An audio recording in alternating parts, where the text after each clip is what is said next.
Sir, you're charged with interference with the duties of a public servant. You're facing up to 6 months in jail and or a $2,000 fine. We're going to do probable cause. You have the right to remain silent. Anything you say can or will be used against you. You have the right to have an attorney present. If you cannot afford one, one will be appointed to you.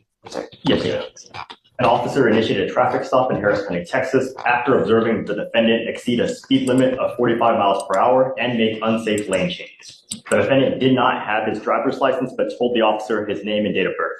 While the officer was running the defendant's name, he observed the defendant exit his vehicle, and the officer told the defendant to get back inside the vehicle. And the defendant responded, "Do I have to?" The officer exited the vehicle and attempted to detain the defendant. The defendant tensed up and locked his arms.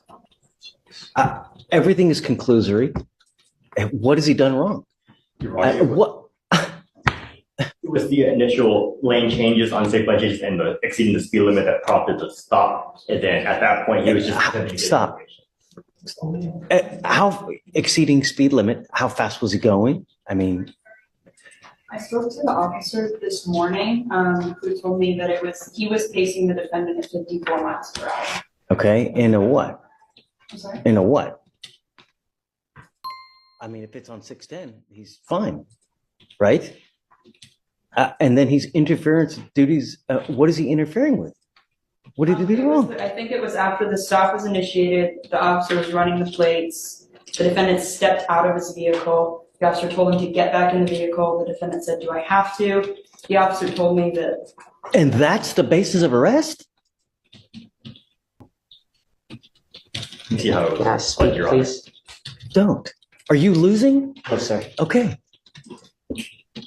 And Your Honor, furthermore, as he was attempting to detain him, he locked his arms and tensed up. So as he was attempting to detain him, following that incident of him telling him to get back in the vehicle.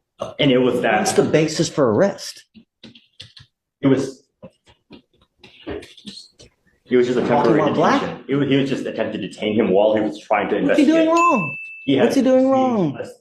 65. No, I don't think so. Find no probable cause. No, it's just he gets out of the car, and then it just the virtue of fact him getting out in the car is interfering with the duties. Really.